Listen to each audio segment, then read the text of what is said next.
Pag di nagtigil ng katuturuyan, baka putulin ko ang titilyan. Tumahimik po rin kayo.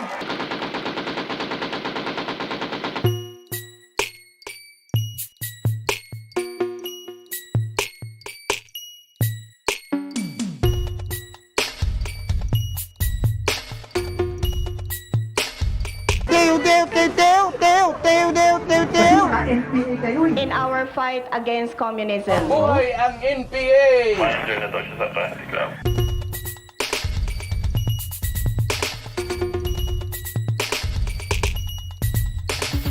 Motherfucker! Alisin mo yan!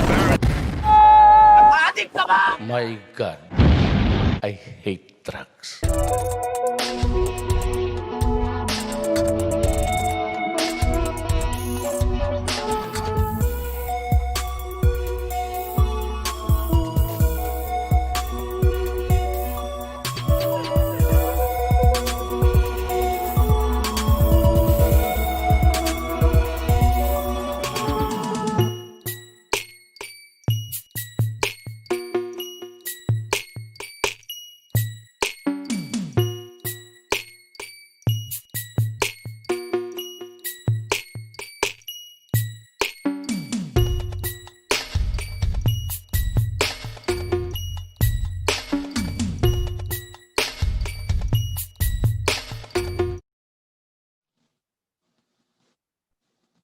Hello! Magandang gabi po sa inyong lahat.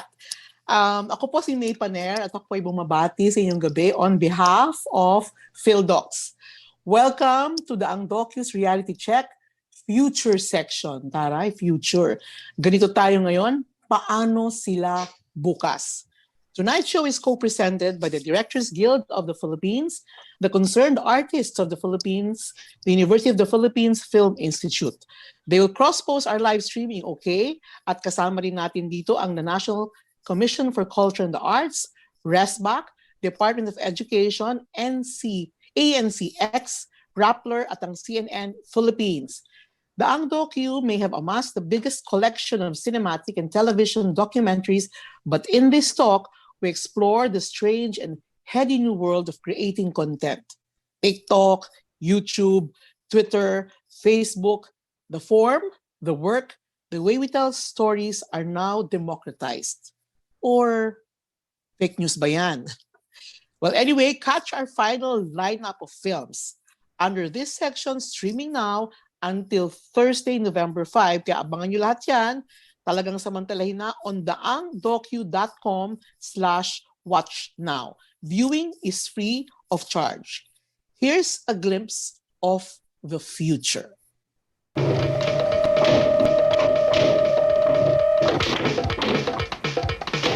To see through an opening in the pineal gland of Rizal. Thus the camera becomes Rizal's eye, and time focuses through the lens.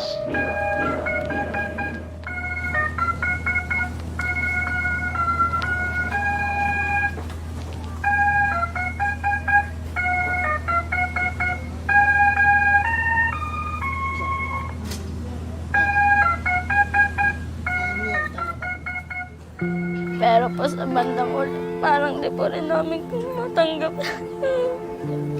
Kasi dati, masaya kami. Dati magkakasama kami. Ngayon kami na lang. Ngayon kami na lang yung tumatayo. Kapag sinasabi nilang may aswang, ang gusto talaga nilang sabihin ay matakot ka. Maglalabas sa gabi. Ipikit ang mga mata kahit gising.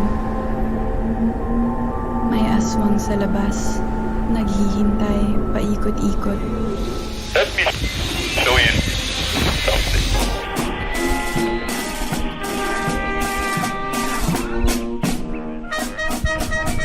10-7, over. Ako nakikinig ka, huwag kang iiyakan. Huwag ka nagtatawa.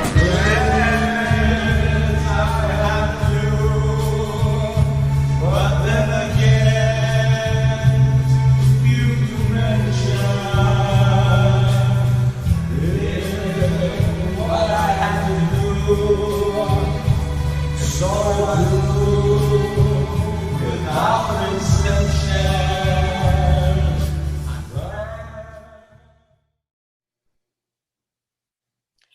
Welcome to the Ang Docu's Reality Check Future section. Alam mo, I love this. I really love this title and this topic, yung conversing with the future.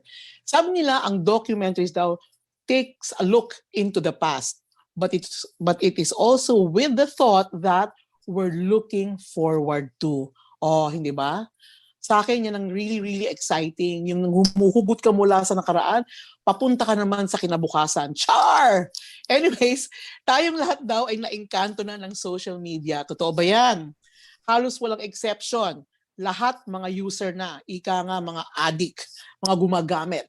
So anyway, paano ba natin magagamit ito para sa ikabubuti natin? Wow, ang lalim nun, ikabubuti. Meron ba bang nag-iisip nun ngayon, ikabubuti? Anyways, hindi lang para ma-brainwash, mang-troll, or mang-bully.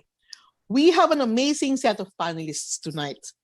Kaya ako, I am really so honored actually na maging part ng gabing ito as moderator. Okay? Because these people na kasama natin ngayong gabi are people who have harnessed the power of form and platform. And may I add, for good. Taray, totoo ba yan? Ha? For good. They have used social media for good. So game, let me get to it. So ipapakilala ko na sila sa inyo, isa-isa. Pero pwede ba, pagkapakilala ko sa inyo, meron naman kayong mga konting mga hugot lines. Short lang ha, para marami tayong mga chika-chika mamaya, mga 1 or 2 sentences about yourself. Okay? Unahin ko na, si John Torres. Filmmaker, director of We Still Have to Close Our Eyes. His film is having its Philippine premiere right now on the Ang Docu. John, pasok! Kamusta? Salamat sa pag-invite sa akin dito. Filmmaker ako from 2003. Nagtuturo din ako ngayon ng film and production sa UP and Ateneo. Kwentuhan tayo mamaya. Ang ganda ng lighting mo dyan, ha? Ano yan? Anyway, ang susunod ko, I see Jet Leyco, another filmmaker. Siya naman ang director ng For My Alien Friend. Screening din ngayon sa Daang Docu. Jet.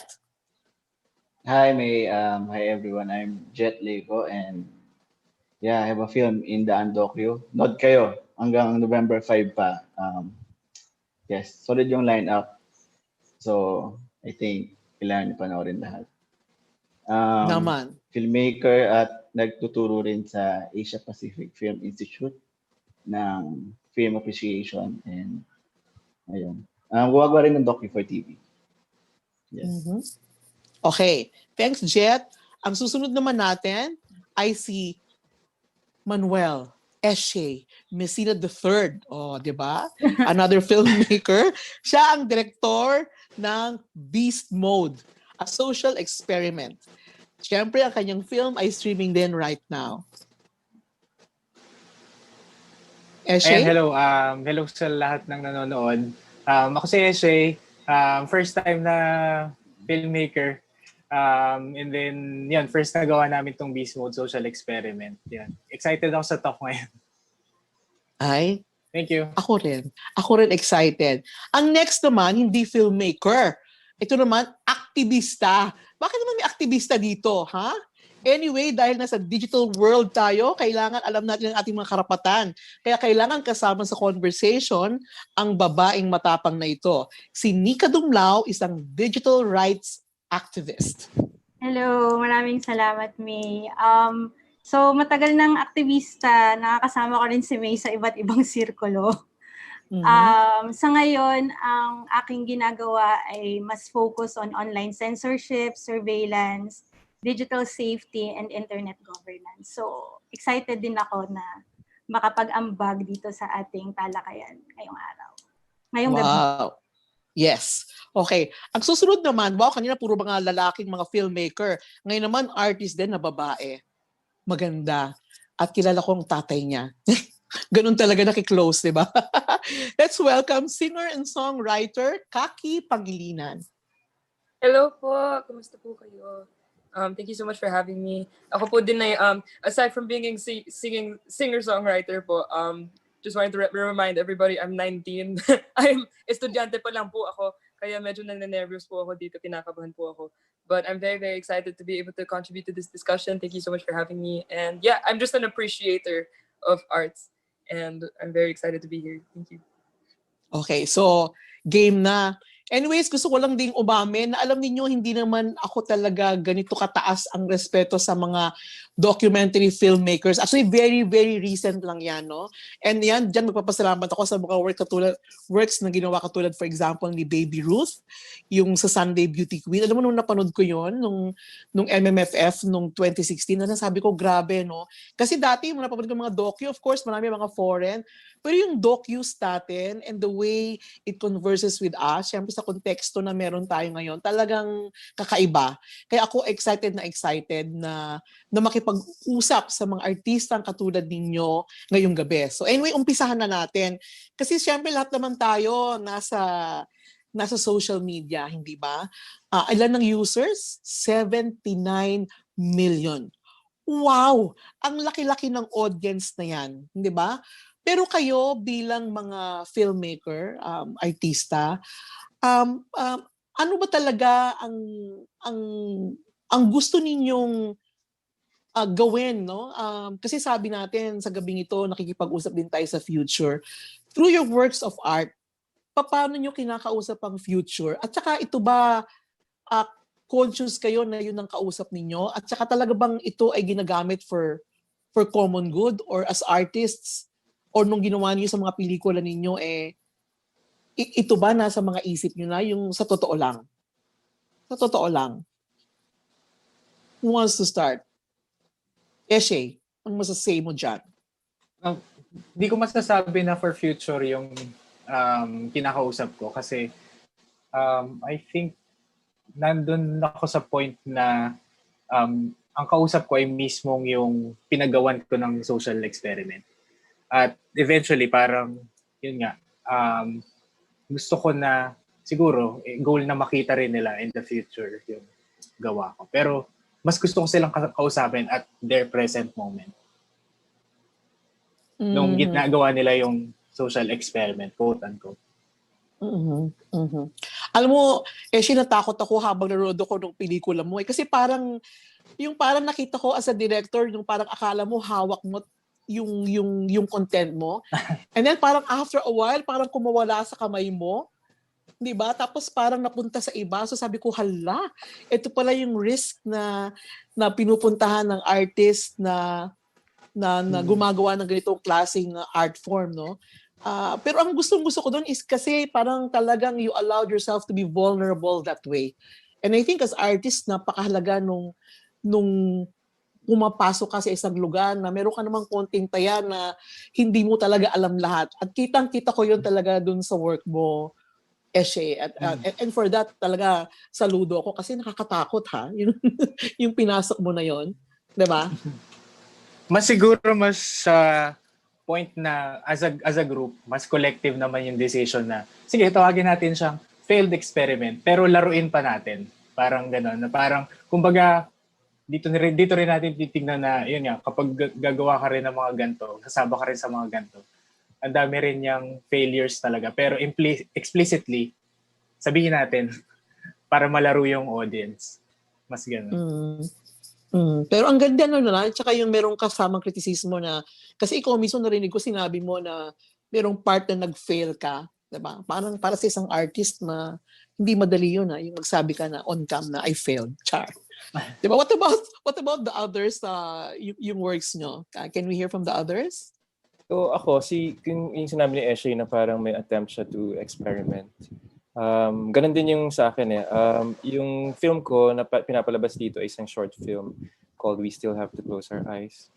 Grounded siya on trying to find a language with this primary audience in mind, who is my 2.5-year-old daughter, who will one day see and watch and understand what cinema is, what film is, what documentary is, and what her father is doing all this time. So it is also my experiment at trying to piece together how I can be a filmmaker, a continuing filmmaker, and also a parent at the same time beside my daughter. How did I try to do this? For this film, I visited in a span of 3 or 4 hours in a day, because I didn't want to be away from home for for much of the day. So I wanted to spend 3 or 4 hours in a day. Para siyang working around yung breastfeeding cycle ng parent, no. So parang gusto ko lang maka-miss ng isang breastfeeding cycle at nandun na ako ulit. Gusto ko mag-shoot pero wala akong script, wala akong funding involved. So anong gagawin ko? Bibisita na lang ako ng film set ng iba at mag-shoot na lang ako sa side kung anong makukuha kung mga pwede kong gawing eksena without disturbing them, by being invisible and documenting peripheries of film sets, their resources, and in a way parang that was also my time to tap into how artists and filmmakers would depict the world at this period, which started 2017. So of course andun yung pattern of imagery na nakukuha mo as I visit 3 or 4 hours in a day every time, and I come home and try to process all of these things. This is also my alone time to be on my own and to be reviewing what I need to do as a filmmaker, and also to be responsible as a parent. So this is in the hopes of trying to talk into the future with my daughter, visualizing this scene when we play the film maybe in front of the computer and talk about what we've just seen. So ganon yung medyo experiment. So well, from both experimental, tapos ang difference lang dito ay talagang pamilya, no? Yung parang nagko-collect ka na ng mga memories. Kailangan, hindi ba? And sa akin, from the start talagang dapat talaga integrated yung story of family in terms of content dati. Now I'm trying to build a process or formulation of process, or see what form it is that I could try to work with para makagawa pa rin ng pelikula at maging magulang pa rin.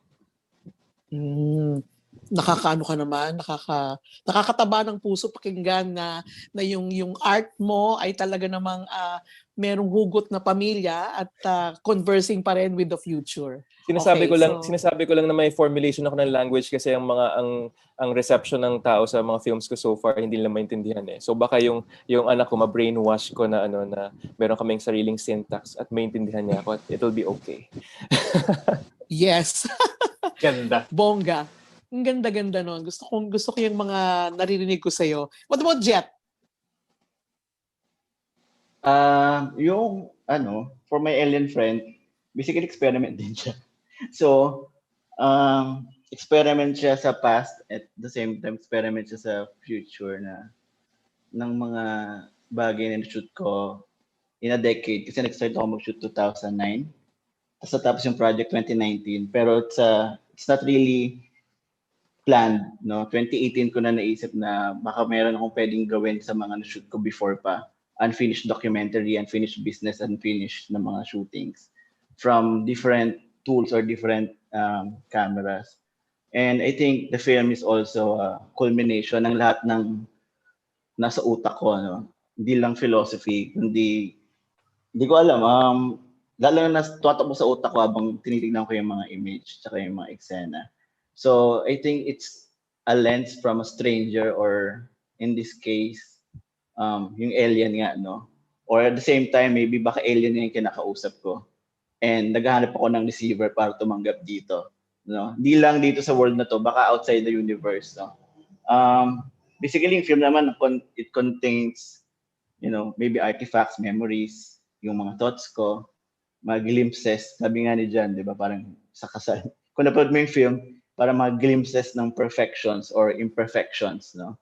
And yung film, wala siyang susundan na timeline, pero I think it jumps to present, to past, to the future. And iniisip ko nga baka pag pinapanood ko ito, ano kaya dating ito pag nasa future na ako, 20 years from na ako, ano kaya ito? Ano kaya language ito? Or ano kaya ibig sabihin ito? Or i-decode ko ba ito? Or just accept everything na nasa screen, no? And itong film is also personal because dinocument ko rin yung family ko, mga kaibigan ko. At syempre, yung mga strangers. Ang mahirap dito yung mga strangers na na-meet ko along the way. Na I think mas lumakas yung pagtingin ko sa mga stranger or mga tao sa labas.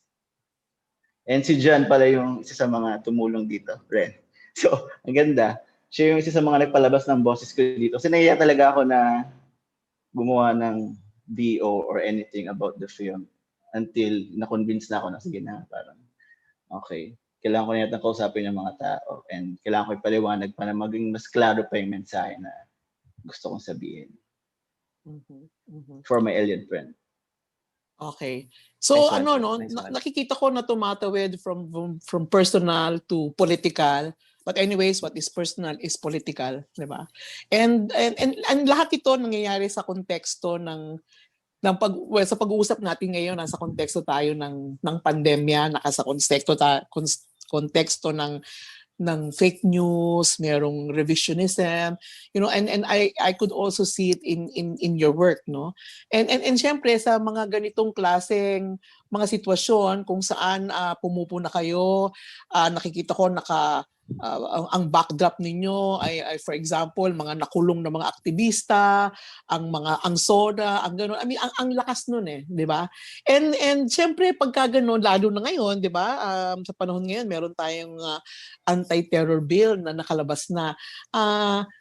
Kailangan do you think what kayo as artists na nagtatakal ng ganyang klaseng mga issues, kayo ba nag-iisip na proteksyonan ng inyong sarili or ang inyong art or kung ano ba ang responsibilidad ninyo sa art ninyo at sa audience sa pupuntahan dito? I mean, iniisip nyo ba yon? I mean, gusto ko lang tong tanungin kasi parang sa pag-introduce ko o pagsagot ni Nica, parang gusto kong ma-maximize natin yung presence niya kasi bilang artist, no? Kahit si Kaki, ito, gulping-gulpi to sa social media. And I think, we can get tips from Nica. I mean, with our kind of voices that we put out there into the world, because I guess we're co-creating a future, we also putting ourselves on the line. And with this, anong bang proteksyon ang dapat meron tayo? Ano ba ang dapat na minimum na alam natin? Nica, pwede bang, ang dami ko bang tanong, pwede bang sagutin nyo sa time frame na meron tayo, but meron ka bang tips or whatever na pwede mong ma-share sa mga artists natin with us tonight? Siyempre meron. Siguro yung pinakasimpleng sagot, kung ano yung karapatan mo offline, yun din yung karapatan mo dapat online sa paggamit mo ng teknolohiya, nandoon naman yung karapatan mo. Hindi yun nawawala.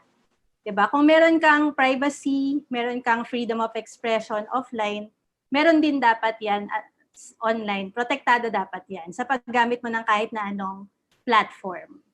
So, so hindi nawawala yung protection. It's just that mas maraming actors na nagpi-play in pagka gumagamit tayo ng technology. Hindi lang gobyerno, hindi lang estado at mamamayan ang, 'di ba, naglalaro sa technology. Merong platforms may mga korporasyon na nagmamaya-ari. Plus may mga hindi lang korporasyon na malaki, like for example Facebook. Hindi lang Facebook yung korporasyon doon. Meron ding mga third party, 'di ba, na kaya ring makisawsaw doon sa mapa na ginagalawan natin online. So yun sinasabi, yung simpleng sagot, merong protection. Protektado dapat tayo. Ayun. Speaking of protection, no, actually gusto kong tanungin ngayon si Kaki kasi si Kaki parang nagulat ako kasi yung mga pronouncements niya sa Twitter, yung talagang pag meron siyang mga sinasagot na mga tao, I mean, ang tapang mo, 'di ba? Ang tapang mo and when you speak the way you do, or ikaw ba, ang feeling mo ba, nabubuli ka? Or meron bang naging epekto ito sa'yo na that makes you want to speak all the more? Or meron ba itong tama sa'yo na parang ayoko na, di ba? Ayoko na, mag-iingat na ako kasi hindi lang naman ikaw, ang buong mong pamilya talaga namang, there's also out there. So, can you, Kaki, siguro maganda kung makarelate ka ng very specific na nangyari sa'yo, na kung saan makakapag-respond si Nica in a way that maintindihan din ng mga tao, hindi para matakot. In fact, ang hope ko nga is listening to you, ma-inspire lalo sila na magsalita, ilabas yung boses, pero habang nilalabas yung boses, alam din kung paanong mag-iingat, proteksyon ng sarili, 'di ba? Habang ginagawa ito. I think first and foremost po, it's very, very important also to consider yung konteksto. Dahil nga po, obviously, unfortunately, not naman unfortunately, but given, I think, my parents and the background that I've been raised in, there was always an audience. And ever since, actually, I was like mga 6 years old po yata ako when I received my first ever, or when I saw my first ever hate comment. Wala pa nga po akong social media noon, hindi pa po kami allowed. Wala pa nga yatang, hindi pa masyadong malaki yung Facebook sa Pilipinas na mga 2006, 2007, ganun. Yung emerging pa lang yung social media markets, emerging pa lang yung digital landscape as we know it today. And so I think that it was really curious for me because naalala ko po, I was scrolling on YouTube with my baby sister. Tapos kaagad, ang dami-dami na pong mga comments noon. Kunyari may clip kami or something that was uploaded online. Ang dami-dami comments na parang, oh, pangit niya, whatever, like she looks like this, etc. Yung puro ad hominem na ganun. Na ba't mo naman sasabihin yun sa bata, di ba naman yun? So I think that for me, growing up, dahil nandun na po yun, medyo nasanay na po ako in terms of, that kind of discourse, the darker side of the internet where people lack a filter. And people, kasi in real life naman po, when we confront people like that, or when we're in a conversational setting, we're not, we don't call people bobo in real life. You won't ever call anybody bobo to their face, or you won't call anybody names and, make fun of them to their face, ever. I don't think that that's a common occurrence. That's weird. And, actually, Filipinos are very, very hospitable. We're very, very, well-mannered, and we're known for being kind, And so that really it's a very jarring perspective to see it suddenly on the digital landscape, because I think that it removes so much of the personal connection, diba? Like we go online and we don't realize that we're speaking to other people. Like, of course, subconsciously, parang alam naman po natin yun, of course. But at the same time, when you're online and you're facing all of these comments, all of these replies, etc., we tend to lose sight of the fact that a lot of perspectives, while not necessarily justifiable, I believe that all things, to a certain extent, are understandable precisely because we're all people. Like, we're all coming from different backgrounds, different, we all come from different places, which clearly influence our decisions, our choices, our opinions. And so I think that siguro the most common piece of advice that I usually give out also when people ask me, I'm not really matapang. A lot of people think that I am, like you mentioned. Di po ako matapang. And I think that that's just the most honest thing that I can give out there. It's that if I can do that, and if I can be brave, then anybody can. And the truth is that, I get may mga every day nowadays, like in my DMs, if I scroll through now, I can probably show you mga rape threat, mga death threats, things like that. And I'll get that every single day. And I've been getting that every day since I was online. Siguro I was 15 when I got my first public account. And, things like this it's really unfair and it's really ridiculous. But at the same time, there's a sort of tolerance that I guess is built out of it na hindi po siya katapangan. It's not bravery. It's more of just perseverance, I guess. And yeah, I don't know if that makes sense. No, it does. Well, ako kasi parang katulad mo, no? I mean, sa akin, grabe akong matawag na pangit, baboy, alam mo yon, yung parang, Diyos ko, kahit na sinong pinakahayop sa ni ayaw kang patu. Alam mo yung mga ganyang klaseng mga salita. Pero ang laging ko na lang diyan ay maging deadma. Alam mo yon, parang parang kumbaga I will choose my battles. Alam ko kung ano yung papatulan ko at hindi ko papatulan. Pero Nica, okay ba yung attitude na deadma o dapat at a certain point dapat hindi ka dumidedma? In fact, dapat alam mo yon, yung ipinipwesto mo rin yung mga sumasali sa iyo ng bonggang-bongga. Anong dapat na gawin ng mga katulad, for example, ni Kaki na dumadaan na araw-araw nabubuli or kung ano-anong yung mga threats, di ba? Depende kasi, sinabi rin kasi ni Kaki, di ba? Magandang balikan yung sinabi ni Kaki na yung parents niya, I mean, she's a Pangilinan, right? And with all due respect, Kaki, parang she comes from a privileged class. So it's also very difficult. I mean, it's different for different people, right? So merong halimbawa, sa'yo, May, deadma ka, kaya mo kasi, parang mataas yung EQ mo pagdating sa ganyan, na parang kaya mong tiisin na huwag magsalita. Pero kasi paano yung iba na hindi sanay? Hindi sila sanay sa, ano ba yun, sa pag-deadma. Ang gagawin nila, patola sila, ganyan, papatol sila kasi yun yung background din nila, yun yung natutunan na nila sa buhay nila, yung ganon, 'di ba?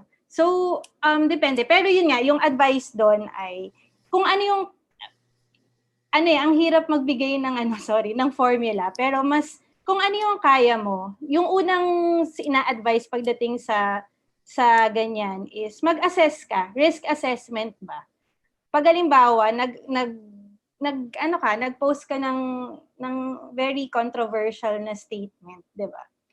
Kailangan mong i-assess, ano ba yung gusto kong marating nito? Ano yung goal ko, number 1? Tapos, ano yung risk na tinitake ko dito? Tapos, ready ba ako dun sa risk? Kasi paano pa nga pag nag-viral? Like, gusto ko lang i-leak dun sa napanood ko na parang, sino ba yung si Kiko Matos ba yun sa Beastmode? Parang, sorry.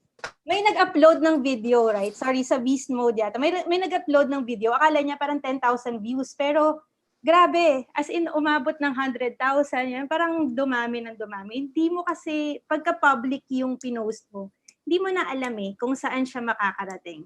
So, yung sunod siguro, di ba, mag-risk assessment ka. While you're assessing, you have to remember that all the posts that all your posts, especially pag public yan, it will be there. It will be there forever.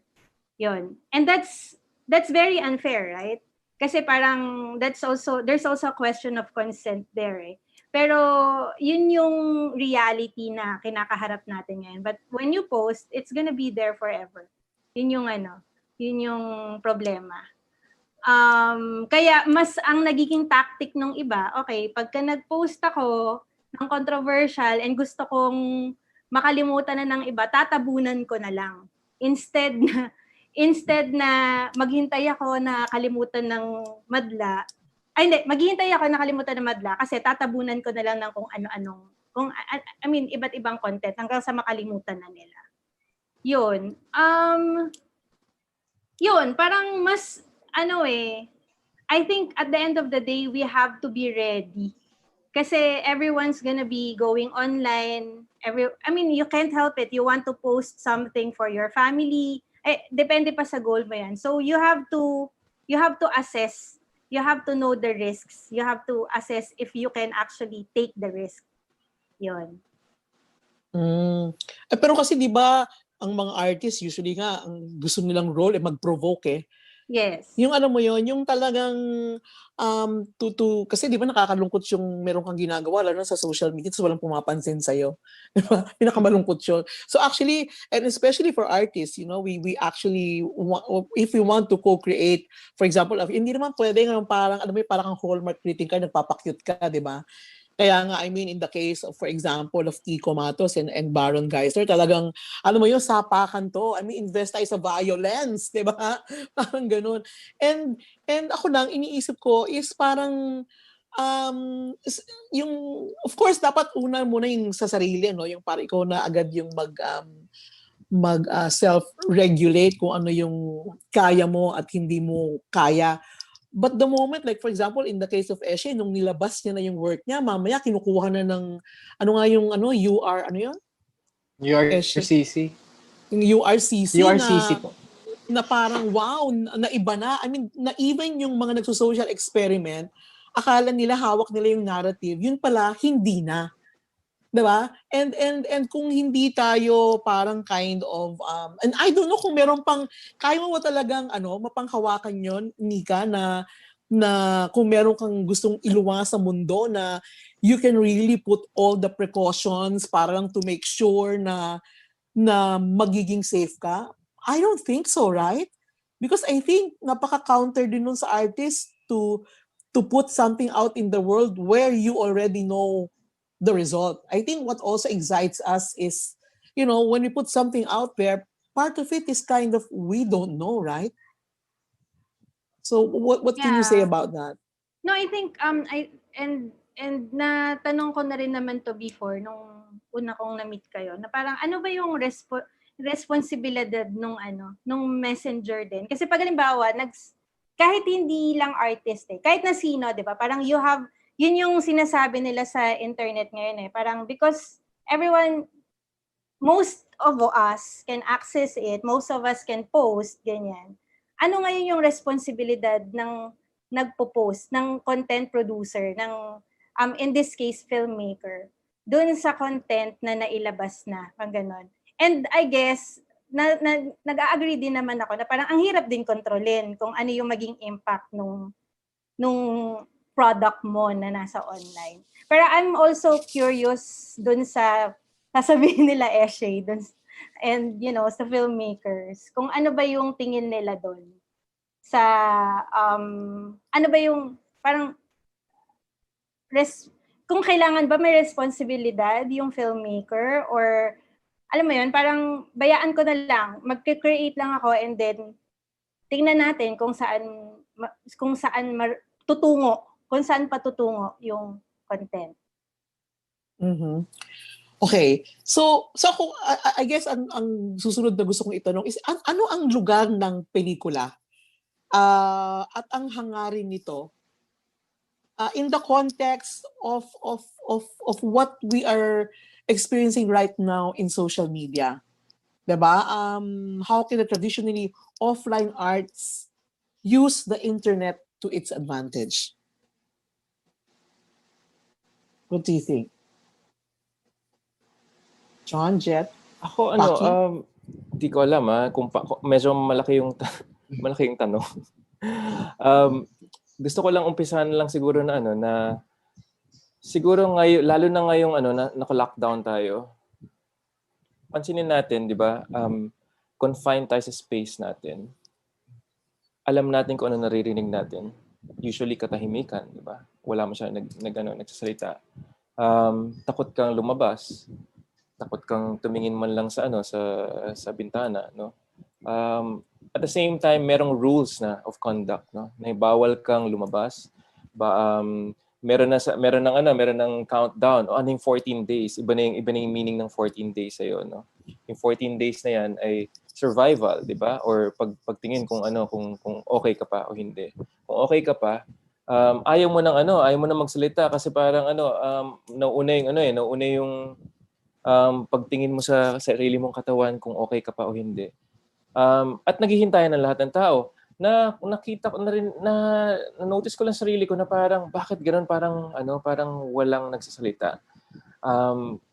At ang una kong tinitingnan ay yung mga fellow filmmakers ko ba. Ako ba bilang filmmaker, paano ko makakapagsalita na hindi lang tungkol sa kalusugan ko, kundi sa mga nangyayari pa rin sa atin, sa rules, sa mga taong nagsasabi ng rules, 'di ba?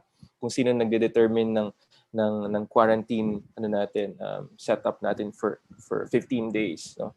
At kung pinaniniwalaan ba natin sila, ba't natin sila paniniwalaan, o tina-trust ba natin sila o hindi? At kung anong mga issue natin, ba't wala na nagsasalita? Yun yung una kong tingin, at yung place ng artist sa akin na parang given the rules, ano yung pwede nating i-maneuver para makapag-express pa tayo ng ng mga sarili nating pangungusap na ma-share natin.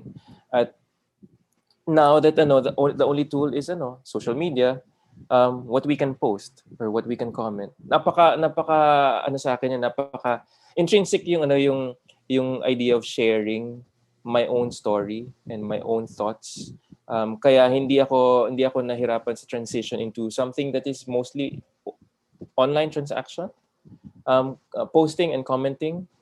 And na-notice ko na parang yung pagka nag-post ka kahit na sabi nga ni Nica na parang baka controversial or even hindi controversial, status of one little thing,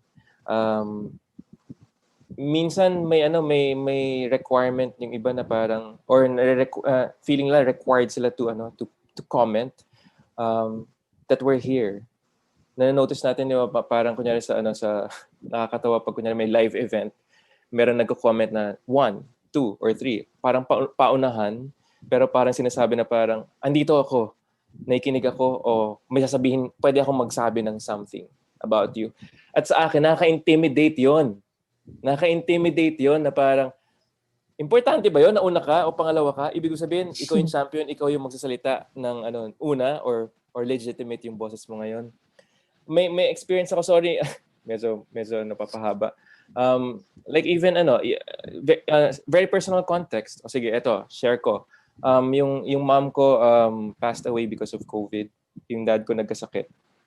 Kami ng kapatid ko ay hinatid ang aming magulang in separate instances sa ospital. At this time, mid-March, no? So umpisa pa lang talaga to. So hindi pa natin alam. At that time, hindi namin alam kung paano na. Alam natin mahabang proseso to, magiging mahal ang expenses. To cut things short, in the end, PhilHealth yung tumulong sa amin na parang sinabi, at this time may napunta kami sa window na parang no questions asked, wala kayong babayaran. Kahit na hindi kayo member ng PhilHealth, wala kayong babayaran. It was painless in terms of checkout kasi parang pag checkout, totoo ba na pwede na tayong lumabas? Lumabas talaga kami na parang wala kaming binayaran. So yung experience kong yan, gusto kong i-share. Pero at this time, andito na yung issue ng PhilHealth, no? Tinbi. Ano na yan?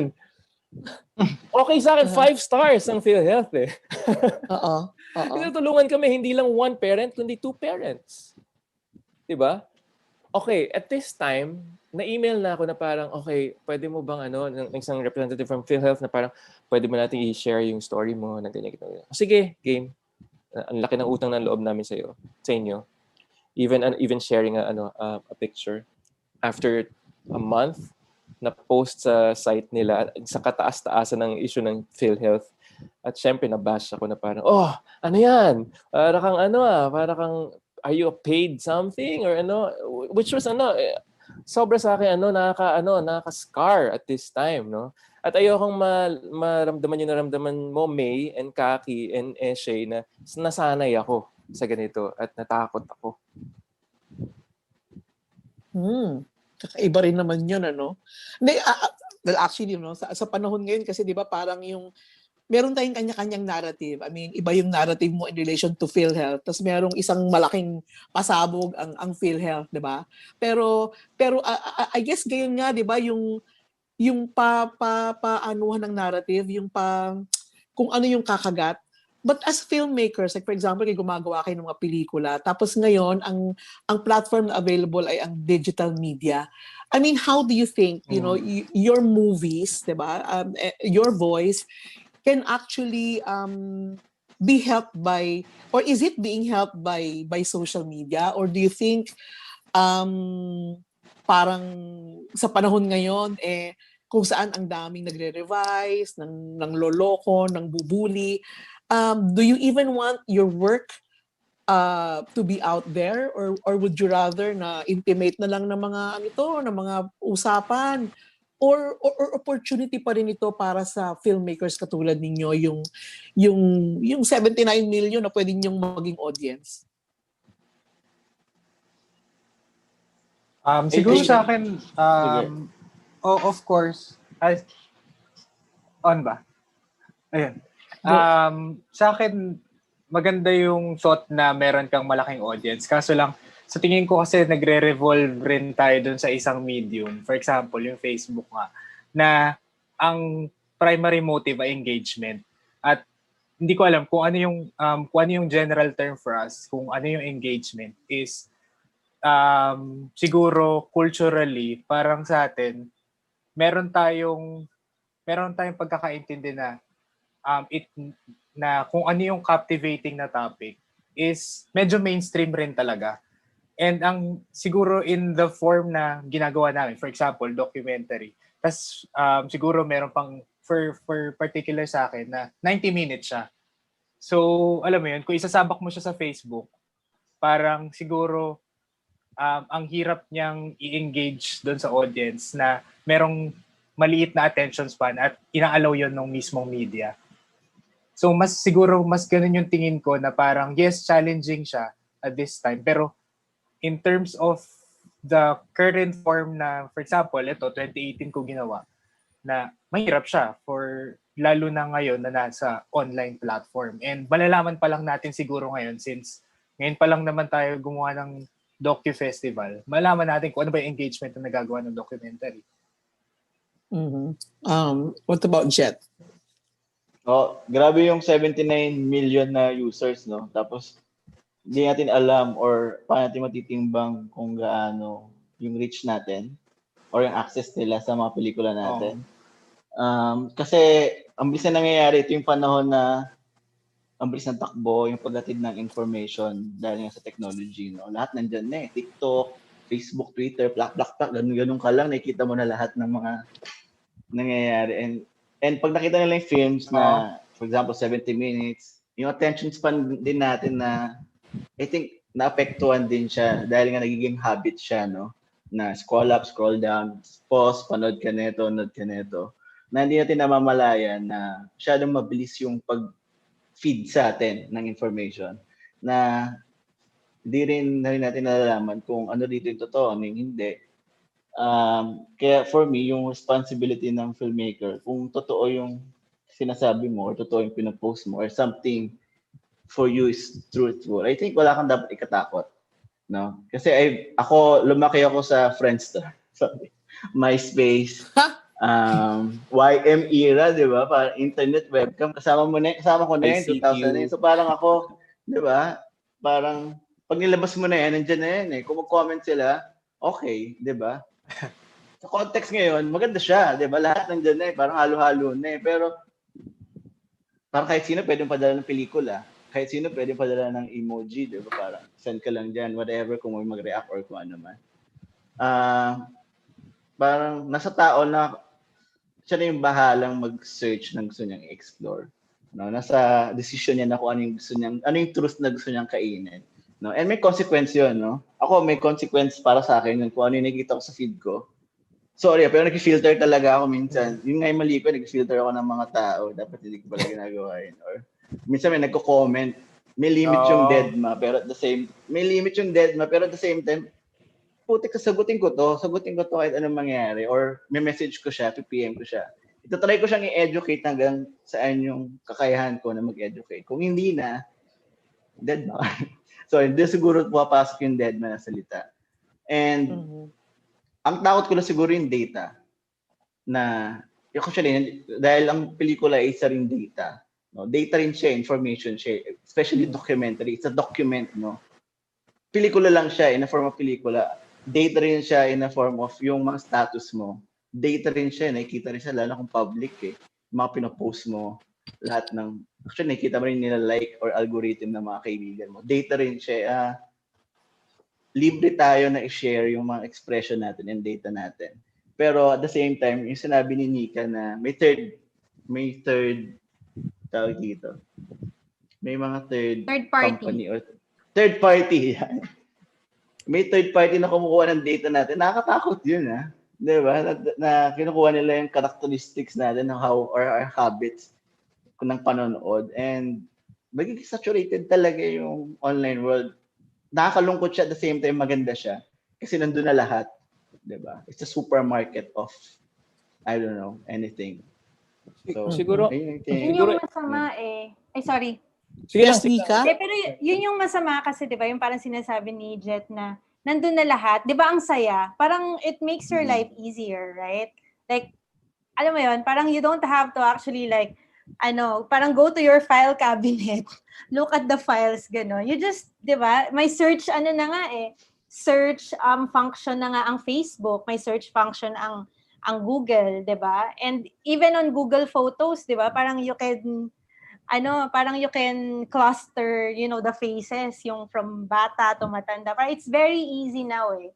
So yun yung tricky sa kanya. Parang sa mga Gen X, 'di ba? Yung mga Gen X na lumaki nang walang internet tas may internet. Parang meron pang I think yung parang pinag-uusapan na parang meron pang konting si Kaki, sorry. Meron pang konting parang pagninilay, 'di ba? Na parang sige, pwedeng try ko parang igigame ko yung paggamit ko ng internet. Parang I'm not gonna use it as is, pero I'll try to game it. Pero parang ngayon kasi, hindi ko, and I'm not gonna pretend that I know kung paano yung diba? Paano yung practices ng mas batang generation. May anak ako, 14 years old, so I talk to her a lot. Pero medyo confused din ako kung paano nagko-consume pa rin yung mga bagets. Maybe just gusto ko lang i-share actually. Very interesting. Very interesting na data kasi, 'di ba? Parang very few lang yung makukuhanan mo ng datos dun sa usage on the internet. Pero 'di ba, balik lang tayo dun sa the internet. Yung internet malaki siya, hindi lang siya social media. Pero yung internet na yung tingin natin sa internet, halos lahat ng Pilipino, hindi lang bata to. Social media yung internet. And and then yung mga internet users, most of them, they don't use the internet on their laptop. They use it on their mobile phones, right? So they connect on their mobile phone. So ito yung komplikasyon ngayon sa filmmakers kasi you don't watch the film on your laptop. I mean, you watch it maybe on the television if you want to. If you are using your phone and then you cast it on your television. Pero the internet now is mobile. The internet is mobile in the Philippines, diba? Lahat tayo, most of the users are using their mobile phones to consume information, to consume content, to consume. Gusto kong So, yun yung interesting. And sorry, yung yung parang most used social media platform. This is sa January pa, hindi pa nagko-COVID to. So, Facebook, YouTube, Instagram. So first is Facebook, then YouTube, then Instagram. Diba? Yun yung I have a question. TikTok, walang TikTok?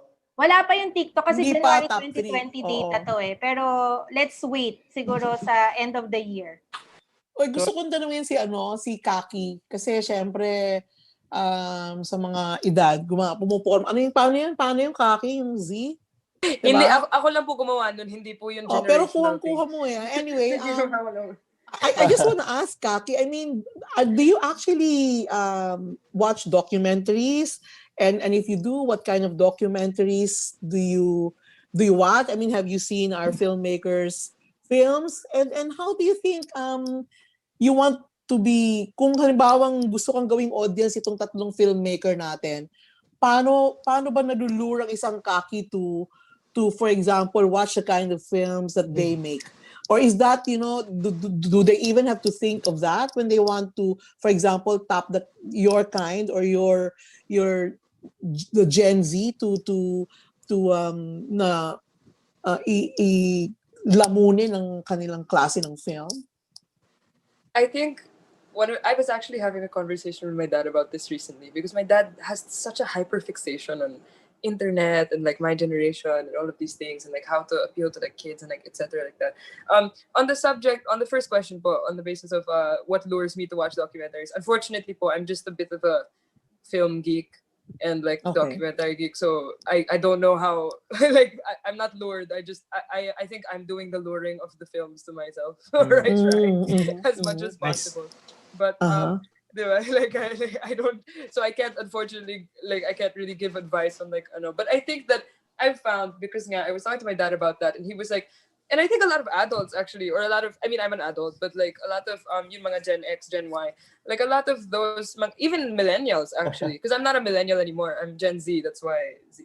But I think that the stark contrast between that is that, you know, people love to, even when it comes to like humor online, mga memes kunyari, diba? Adults love to overthink that. They love to really just sort of like, what does this mean? Who is this? And it's like, no, that doesn't matter. You know what I mean? It's like, it's just funny. Like, that's why. Like, and like, you'll always, when you show your mom like a funny video, or you show your mom like a post, like my mom, she'll always be like, who's that? Whose dog is that? And I'm like, no, that doesn't matter. I'm just showing you a video. Whereas if you send your friends, you know what I mean? It's like an immediate like click, like that's what it is.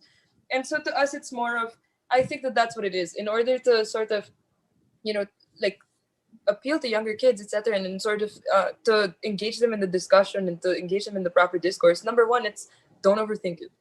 Just because, especially because I think we've been raised na po within the digital landscape. You know, iba na po sa amin eh. I think that of course that's also the primary thing that I think about a lot now. Kasi obviously the parents nga quarantine, diba? So lahat po ng trabaho, etc., online na, Zoom na, ganun, diba?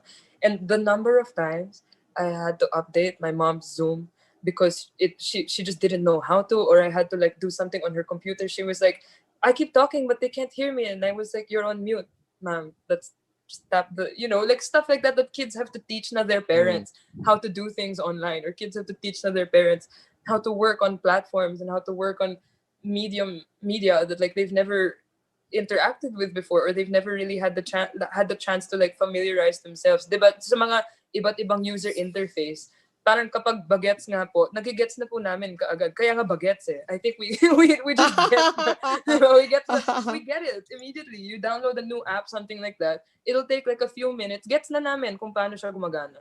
And you know, it's really interesting to me because I think that equips us for, we're talking about the future, right? I think that it's like this yes, there's unprecedented stimuli, and there's sort of like there's like an overflow of information. But at the same time, now we're coming into this age also where, do you guys know what cancel culture is, for example? Like, have you heard of that? Where online, where basically somebody like says something a little mildly problematic online, kung may nagkamali online, like politically incorrect ganun, biglang everybody sort of like gangs up on this one person. And there's like hashtags, etc., like blank is over or stuff like that. Yung parang it's like in a way, a lot of people have interpreted it now as a form of bullying, which I completely get.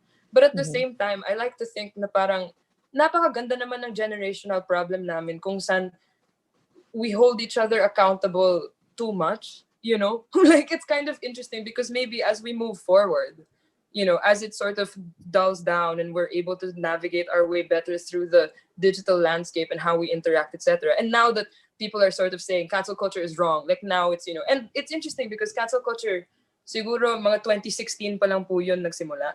Tapos now it's like a whole thing, diba? When somebody does something wrong, like the trend, you know, because people love to correct other people. It's become this sort of mode of moral superiority na din online, which I think, you know, that applies to Facebook, that applies to in comment sections, etc. Ganun. Kapag kunyari, you know, like a relative posts like a lengthy Facebook rant that you don't agree with, and you want to correct them, there's like an overwhelming desire to, you know, to like disperse the correct information or what you believe is right. When in fact the truth is that there's very, you know, a lot of that stuff is just very much put into focus precisely now because we're online and because we don't have that. It's not a face-to-face thing anymore. It's a profile picture to profile picture thing, diba? Like you don't realize you're really talking to a real person sometimes. But I think that it's a wonderful thing that it's become this sort of, the fact that it's a problem that people are a little too mean when holding people accountable. I think that it's an okay problem to have, especially for so early in, you know, because it's only 4 years old, that this, like 4 years long that cancel culture has been going around, etc. And it's quite a unique social phenomenon where everything is, you know, everybody feels the need to be morally superior without realizing that nobody's perfect. Like what standard are we holding ourselves to? You know, when have we become judge, jury, and executioner online? Parang, like, if someone makes a mistake, who am I to be able to roast somebody or be able to comment on that as if I've never made a mistake in my life? And it's just, I don't know, it's just something that's been on my mind a lot. And I think that a lot of what's actually really key about that is because films and shows and like music and art, you know, things that are produced without a comment section, I guess, art that's produced precisely to affect without a medium for reaction, or at least not directly, you know, it that's what touches us most. And I think that that's what engages us in like a deeper self-reflection than most things. Because if somebody fights you online, you know, your first reaction is going to be defense. It's not going to be, let me think, like they called me tanga, they called me bobo, like let me think about what this person is like. No, the first reaction is, go din, bobo ka. Like, you know what I mean? Like, that's why it becomes like this whole mess of, because it's momentary thoughts, fleeting thoughts that we're putting out there as if that's it, that's final, and that's what we're lacking. There's no social cues, you know what I mean? You don't see when someone is made comfortable. You're not seeing the expression in their eyes. You're not seeing the facial expressions. You're not seeing the little mannerisms that kind of cue you into how to speak to somebody, etc. So much gets lost in tone, conversational tone, diction, intonation, things like that. But when it's in film, when it's in stuff that you can process by yourself all alone, and you know, it's sort of like, even though it's accessible, sorry, online, you know, it's like, it's still covering you in this sphere of, parang when you watch a film, you enter a different world because it's not that noisy. It's not as noisy as everybody speaking over each other all at once. And I don't know, it's just interesting to me. Well, nakakatuwa, no, listening to Kaki, and I guess the way you consume films, and you know, you lure yourself into films, no. Sana marami pang mga katulad mo. But for the filmmakers, I mean, listening to Kaki, and you know, do you think the way you will make films, the way the internet and the audience is really so widely available, and we have not really tapped it for greater good, you know, for change that can impact and that can make us co-create a better tomorrow for a lot of people. Do you feel that your art can actually is going to change with this kind of, for example, behavior that that Kaki just shared to us right now? I mean, do you feel that, you know, you listening to her? Yeah. So sa akin, medyo ang takeaway ko parang yung like Kaki, ang dami nilang experience already very early on in the process of very similar to making films, that you're presenting yourself in front of a camera and it is constructed. So you're constructing already. You're choosing an angle, choosing your own lighting in a corner. So you know that you're already presenting yourself. You're already showing yourself, but also hiding a lot of, also a part of yourself too. So meron silang innate na parang processes na very integrated sa body nila, na parang okay, wag natin pag-usapan, wag natin masyadong pag-isipan to, pero okay, ito yung pag-present ng story ko, ito yung pag-present ng story mo. So ang daming content na na napopost, na archive actually. So sa akin bilang artist, parang gusto kong i-access ng generation nila. Especially at this time na parang ang daming mga misinformation, may lies, may truths, no. I'm for giving a hope for them to do that and build your own archive, document yourselves, and make work out of a shared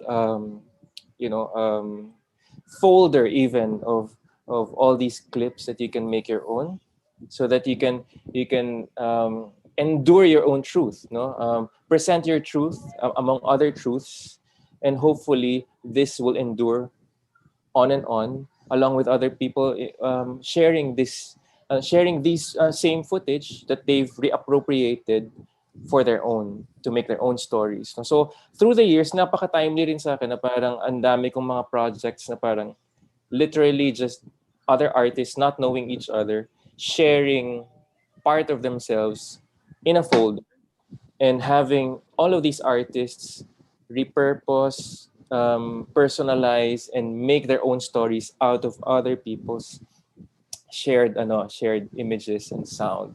So sa akin important 'yon na parang kasi lalo na ngayon nakaka-encourage sa akin na parang kagaya ni Nakaki na parang alam nila na constructed ito. So yung tingin siguro ng documentary minsan feeling ko na may shift na into a more hybridized na processes. Alam natin na yung contention ni Nica na 'di ba parang I also long for this one big screen in a dark room along with other people. But for all we know si Nakaki yung full screen function when they tilt their devices and when everyone's talking in the mid and when they're in the midst of a crowd, it is their own full screen. It is their own experience of being alone, and they can do that. And we have shared in this already. We have adapted actually.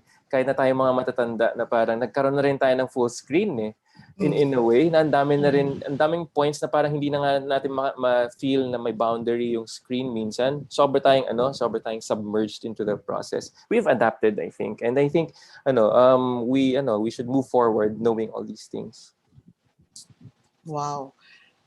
Ako iba take ko sige. Okay, sige. Siguro tumatak sa akin kanina yung sabi ni Kaki na don't overthink things. Kaso lang versus documentary, medyo meditative kasi yung pagtingin ng documentary sa mga imahe. So, sa tingin ko parang I didn't mean like in terms of the actual documentary. I just meant in terms of gets like yeah. Gets parang pero in a general sense mas siguro ang gusto kong sabihin is gusto ko doon mag-bank on kasi yun nga parang it's the siguro parang yung tulak ng engagement. And sa tingin ko parang kung tinutulak ka ng engagement, tinutulak ka rin na mas mabilis magproseso ng mga imahe. And yun yung opposite na working ng isang documentary para siguro mas tahiin pa natin yung mga ibang imahe sa iba pang mga context. Tas siguro in that sense parang ang gusto ko lang sabihin is for the generation na parang what if yun nga laruin nyo pa yung medium na ginagalawan nyo. Kumbaga i-challenge nyo pa yung medium. Kasi I think important yun kung meron for example na dissatisfaction kayo in terms of dun sa older generations na kung paano nila ginagamit yung social media, for example. And i-challenge siya in that way. Yun, mas ganun lang yung tingin ko. I actually have a curious, sorry, just to add on to that last point. There's another curious phenomenon also that's going on where basically everybody, dahil nga sa mga algorithm, diba? And because of like Sir Jet was saying, like, which is that everybody, like it's tracking what we're seeing, it's tracking what we're liking, what we appreciate, etc. And because of that, everybody actually is experiencing social media in a completely personalized different way, right? And so that's why I think that it's really interesting that you were like, oh, you guys need to work on that on those Is it if I talk about medium specifically, it's weird to say media if it's like multiple anyway. But yeah, if it's like, diba? Yung parang I keep trying to say mediums, but I know that that's grammatically incorrect, so forgive me if it slips. But I guess that it's sort of where we are in the internet, in other words, is a completely different place from where you are on the internet, even though it's the same place, which is it baffles me sometimes. But it's so interesting, and that's why I think there's also there's this divide. It's an even clearer divide between like generational experience, precisely because the content that we're viewing, the content that we're seeing, and that we're being fed daily or hourly by the minute, it's very, very different from what you're seeing. You know, if you guys open Instagram, for sure my mga like what's that, motivational quotes, you know, you've got like news like disseminating, etc., and things like that, maybe a couple celebrities who you follow, videos, you know, things from your friends and family. Whereas if we open it, it's a bunch of memes, and it's all really niche, niche humor things that for some reason we all get because we were there. Like, for example, it's like, does anyone know Vine? It's shut down already, but that 6-second video, diba? Which is such a contrast to documentary filmmaking, obviously. It's like 6-second videos that were shared on a platform. Even though Vine is dead already because they ran out of funding, to this day, a lot of the jokes that we make are like recycled from Vine. But very different. Like just an example. That's just one example of it. And it's this weird thing where everybody, all these kids experience that at the very same stage in our lives. So now if I go out in public and I'm like, damn, Daniel, look at those Vans. Everybody knows what I'm talking about. Everybody knows the video that I'm referring to. And it's really interesting because like you put that on, kunyari, if it's like somebody's wearing like another kind of shoe, then you apply that joke to that same shoe, or you apply that joke to somebody whose name is Daniel, or you apply, and there's so many, but everybody gets it all at once. And it's so, I don't know, it's such a weird thing to me because yun nga, it's so fast for us, and it's primarily humor, I think. It's primarily sort of satirical. And yun nga, kunyari dun sa mga, kung dead ma lang ba kayo sa mga commenters or bashers, etc.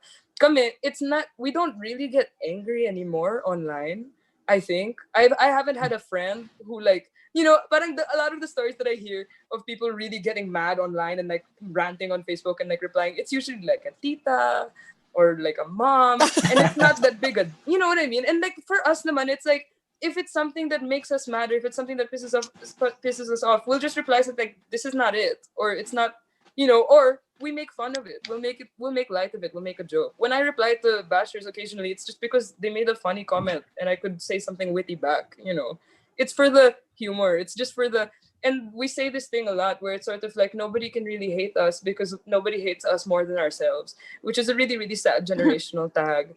But I think that's what it's become. We're sort of like those, when you're like sad teens, like sad, depressed teens online, like that's pretty much what we are. And it's so interesting.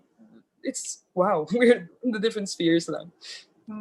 Wow, pero I think, kailangan, sorry. What? Go, Nica. Parang gusto ko lang, parang baka pwedeng, pag-usapan lang din natin na hindi totoo kasi nawala tayong control din sa nangyayari sa social media. Kasi parang, okay, this is what it is now. This is what it is. And we can't do anything about it. That's not true. Right? Yeah. Like, yeah, I mean, and it's nice. My dad that too. Yeah. It's nice also to actually like see people. I mean, I think every generation, they're trying to game it. They're trying to game it. They're trying to hack what's happening. Right? It's not like we're actually accepting it as it is. Na parang, ganito na lang yung social media. Parang, bubble na lang, fake news is spreading faster, ganyan. Parang, I think, most of us are actually hoping to change. So, and yung sinasabing ganito tayo ngayon, paano tayo bukas? So parang for me, bukas, dapat mas malinaw na kung ano yung gusto nating i-demand dun sa mga powers that be or yung invisible hands dito sa ginagalawan nating teknolohiya. Kasi hindi siya yung parang nangyayari lang eh. Parang halimbawa yung cancel culture. Hindi lang siya dahil sa merong moral police na bigla na lang sumulpot, right? Or naging moral police ng halos lahat ng tao online. It's actually designed that way. Like people are actually encouraged on social media to react immediately and to, di ba? Parang it's designed that way. It's actually Silicon Valley are actually like employing a lot of people to think how to ensure that people like, Gen Z, Gen X will react the way they're reacting now online. Okay. Yun. So parang inisip ko lang, like parang i-share ko lang, 'di ba? Hindi ko alam kung may napanood ko yun, parang may isang docu na parang sinabi nga doon, or kinwento nga doon na parang, yung mga nagde-design nga ng technology, they actually don't allow their kids to use the technology they designed because they know how it impacts, the thinking of, kids, the development of children. Hindi ko sinasabi na parang nabansot na or hindi na nag-stop na yung pag-develop ng mga batang gumagamit ng technology. Pero yun lang, parang merong ganun meron sila talagang alam nila na merong impact sa behavior ng tao yung paggamit ng teknolohiya. Yun lang. So, napanood ko yan, The Social Dilemma. Yes, we have agency. We have agency. We can control. We can demand accountability. Not just with parang demanding accountability from each other, but more so demand accountability from these powerful people na nagpa-profit dun sa paggamit natin ng teknolohiya. Yun lang. Okay. Wow, teka, ang interesting ng conversation, pero alam niyo tayo pa lang ang naririnig natin. Alam niyo ang dami-daming nakikinig sa atin ngayon, and I think, much as I really want you to continue, I think kailangan din nating bigyan ng chance ang mga gustong magtanong sa inyo para naman masali natin sila sa ating conversation. There's one here from, sino ba to? Sa dami. Ang dami mga nanonood. Anyway, one question here is for Leyco from FB. Sabi niya, may nai-imagine ka bang paraan ng paggamit ng internet na hindi pa gaanong ine-explore sa kasalukuyan na pwedeng mapakinabangan to connect artist communities and artists with the public? Jet. Ganda. Ang ganda ng tanong mo. Thank you for that wonderful question. Siguro magkaroon ng universal channel kasi dami ng channel di ba? Lahat ng channel sa YouTube, may channel yung ibang mga platform. Kaso parang imposible magkaroon ng universal channel na yung ng truth or ng ng documentary or ng anything. Siguro babalik ako sa concept ng yung social media, na kung sinasabi ni Kaki na canceled culture with EDT, may T pa yun sa dulo, di ba? Kung ma-apply natin siya sa labas ng internet, ang ganda, di ba? Kung may tao na accountable dito, di na nagawa ito, or being incompetent or anything, or spreading fake or lies, kung matatawid natin yung canceled culture sa mga tao na hindi tayo na-reach, siguro magiging mas pabor sa atin yun, na maabot natin yung mga tao nito na walang Twitter, walang social media, walang data, pag na-empower natin yung mga taong nasa labas na wala pa nito. Of course, we're talking about the future na lahat ng tao magkakaroon ng social media. Pero matagal pa yun, we're in a third world country, but we have 79 million users. Pero paano pa natin ma-reach tong mga tao na to na ipaintindi sila na bakit kina-cancel tong tao na to, bakit ganito. In terms of kung paano ma-maximize yung internet, nandiyan na lahat nasa user na mismo, nasa experience niya na kung paano siya magpo-progress yung critical thinking niya sa panonood ng mga data or ng mga information or ng mga pelikula or ng kahit anong articles na nandiyan sa labas. I think nag-weigh in pa rin ako sa literacy ng tao, kung paano sila magbasa ng language, paano sila manood ng pelikula. And nag-iiba-iba yan. Sobrang nag-iiba yan based on the background of people. And yun yung gusto nating maabot, Kung ako, pagbibigyan ako, Beastmode, gusto kong palabas sa mga tao yan. Because yung tao mahilig sa social experiment. Dati nauso talaga na yung mga users. Kasi share ng experiment ng parang how to be good, jackass, diba? Yung mga tutulungan ng mga ganyan. Para sila maabot, Ganon. Yan. Okay. Anuhan ko lang kasi ang dami mga tanong dito na talagang yes or no? Walang tigil ng mga dating. Ito from Giselle Harold from Bulacan State University. What is the best possible way to make sure we harness the force of social media to good use? Does social media breed fake persona rather than real connection?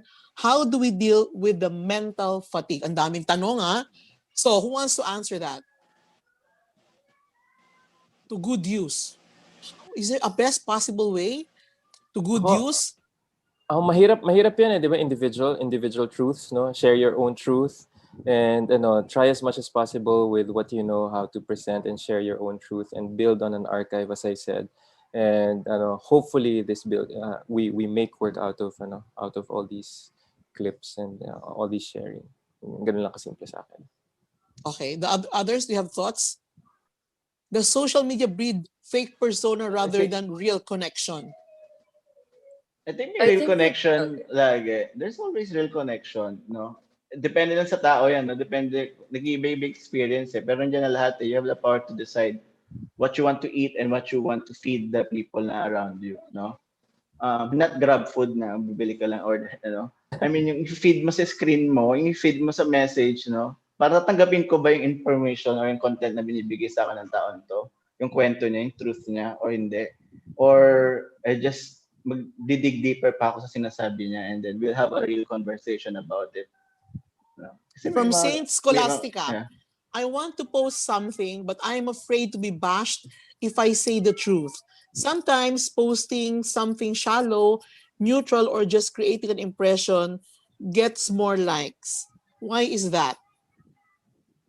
I think it's because sometimes we prefer the illusion, and unfortunately, that's just the truth, right? Sometimes the illusion is preferable because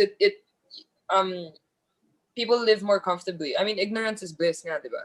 And like even though you're not ignorant, sometimes to forget for a bit and to like portray this sort of character on not one character, like I think it's still yourself, but to be more shallow online, I guess by their own definition, is sort of preferable because because unfortunately also I read actually pre-pandemic, obviously not including the pandemic, that there are less bad things objectively happening around the world than ever.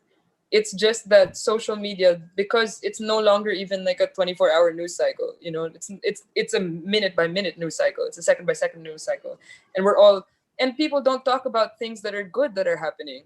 Those don't get as much traction as things that are horrible that are happening, which is a weird contrast because then from private people, from people who are private citizens and things like that, we appreciate the illusion, but then on news sites and on mga like parang chikahan websites, whatever, we appreciate the drama. It's like we appreciate bad things when they don't affect us, or like we get hooked and entertained by horrible things that aren't impacting us directly. Whereas when it's like when it's more private, obviously nobody really wants to. And I think that's the reality of it. It's because if you're posting and your audience is primarily your friends, diba, and your family and your loved ones, etc., to be brutally honest like that to them, it's sort of like a wake-up call. It's like a reality check. Oh, reality check, tagging. That's what we're doing now. But it's sort of a reality check for what they're, diba? And like people don't like that. People don't necessarily like to be jarred, I guess, by the truth. And so, but I would honestly recommend that it's a good balance also for yourself to have both. Like you don't necessarily always have to be talking all the time about horrible things that are going on or things that are like affecting or things that are going on around you, etc. That's not necessarily always our responsibility, because I think that our responsibility first and foremost is also just to kind of take care of ourselves, especially now amidst the crisis, because once you make sure that you're safe, then everything else can follow, diba? So like you can always live to fight another day. But the truth is that as long as there's a good balance of both those things, it's not mutually exclusive. In other words, I think that the illusion of like perfection is always going to get more likes, unfortunately. But at the same time, we have the power, and we have the, like Ms. Nica was saying and Sir Jet were saying, we have the power and we have to choose what to do with what we're given, with the tools that we're given. Parang the conversation kasi nowadays, especially with The Social Dilemma, that documentary also, I watched that and I was sort of really disappointed by it, because what it did was it presented so many facts and so many that I kind of thought, okay, but I knew this already. Like we already kind of knew that we were being watched, but then the resolution wasn't satisfying for me. It felt as if it was saying the problem is inevitable and it's just happening and it's one day going to implode. And that was so sad, because I was like, but the thing is, it's a man-made platform. It's a man-made thing. And the more that we treat it as if it's this out of control monster na hindi na po natin mako-control, it's like mas lalo na siyang magiging ganun, di ba? Like my dad is so scared of AI for some reason, and I don't know why he's so scared of AI. And I'm just like, tayo naman din gumagawa nun eh. We're making this media. We're making this world as it goes on, and we're building it. And I feel as if the personal agency, as long as we have the urgency, then we can really activate the agency there where it counts. And it starts with small things like that, deciding what to post. And honestly, I made a promise to myself a long time ago that on my own personal accounts, like Instagram, Twitter, I'm not gonna be yung picture perfect filtered, And I think that kind of made noise, unfortunately, on Twitter, and it made a lot of heads. It's still, I get flack for it, but at the same time, I would rather be myself online and have that integrity as opposed to anything else, because what else pa am I contributing online? Account ko nga, diba? So paano pa kung, like, what else am I doing if I'm not gonna act like myself? I don't know. That's just, and I think if she wants to do that, if they want to do that, then go ahead, make some noise. Wow. It's so nice to listen to you, Kaki. Nakakaaliw ka, no? Because I think napakahalaga kasi nung core ng pagkatao, 'di ba? Para makapagluwa ka ng ganyang klaseng pag-iisip or nung kung ano yung voice na ilalabas mo. I think our very core, our very values, if we are able to hone it as we engage in social media, actually makikita natin kung paanong imbis na naiimpluwensyahan lang tayo or binabago tayo ng katotohanan na nakita natin sa internet. In fact, na pwede tayong mapagtibay nito. 'Di ba? Pero para kang makarating doon, for example, the way Kaki is, I think napakahalaga nung kaya mong mag-decipher kung alin ang basura, alin ang bibigyan mo ng panahon, alin yung idededma mo, alin yung feeling mong makakabuti sa'yo. And to be able to have that capacity is, I think, what we should all try to hone, not only as artists, but as, individuals engaging in social media, no? But anyway, bago tayo magpatuloy, gusto ko lang sabihin sa inyo na nanonood ang DepEd from Lapu-Lapu City, ang Saging Central SDO from Cotabato Division. Mabuhay ang mga saging. Mabuhay ang mga saging. Sana tama yung pagkabasa ko, no? Ang Bacolod City DepEd Division of Bismin, ang Cotabato, Aklan, Lapu-Lapu City at Bacolod. Wow, ang dami nating audience. Gusto rin nating batiin at pasalamatan ng students and educators watching from Batangas University, Cavite University, Bulacan State University, Polytechnic University, Mapua University, UST High School, graduate ako ng UST High School, UP Los Baños, La Salle Bacolod, Centro Escolar Makati, Cinemata, San Carlos University, St. Scholastica's College, Miriam College, St. Joseph's College, JASAMS, Quon Bacolod, Department of Education District Schools, and MAPSA or the Manila Archdiocesan Parochial Schools. Wow!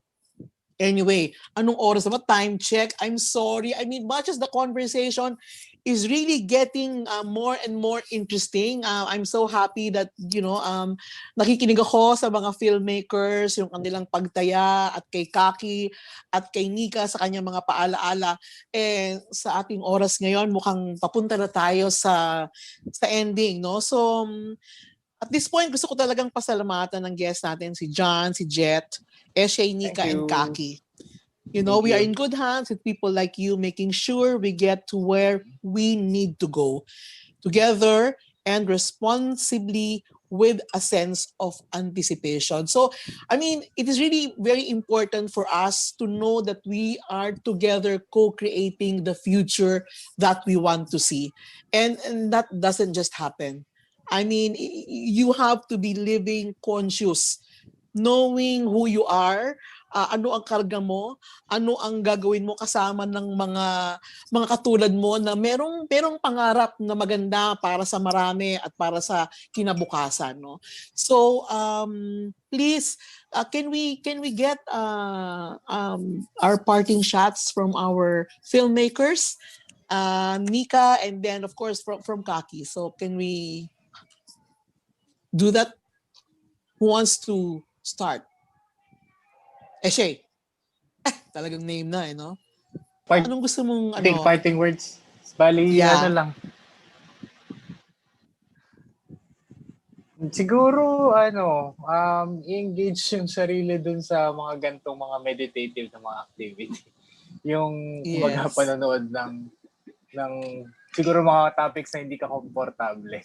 Ganyan. Tapos, ayun. Tapos siguro tignan rin yung sarili na nandun ka sa medium na meditated rin talaga. Mas ganun. Ayun. Thank you. Okay. Thank you. Next, sinong gustong mag... John or Jet? Sige. Ako, sobra lang ako natutuwa na narinig ko yung mga narinig ko sa inyo. Truly, ang dami ko na na natutunan. Natutuwa ako na na yung sinasabi ni Nica nga na yung Gen Z or yung mga younger people are really already hacking into a game, hacking into a certain language, developing their own language. Yung ibinato ni Kaki na reference to a Vine meme or joke, that if you could if this were uploaded on YouTube and it is auto generated na captions, they will totally miss the point of the text, of the point of what is being said, just by generating the caption. Imagine if may mga artists, this is to encourage other artists to problematize the platform that we're using already now. Kung sa Zoom meron tayo mga may sound activated cuts, di ba? Meron din, again, yung mga pinag-uusapan yun ay in terms parang you could say monitored, no? Dahil meron na naman tayong auto-generated translation even in English of what is being said, and if that's a way of them to listen in, take advantage of it and make work out of all these machine or artificial generated na information. So yun lang yung to encourage other people to make work out of what we post or what we and to focus on certain functions of a platform, be it repurposing our clips into something using a certain software or what. Just meditate, sabi nga ni Eshe, meditate on these things that we could take advantage of as a way to not be monitored or surveilled or heard incorrectly, because we have already developed this language, a poetic language among ourselves out of a shared archive of our past.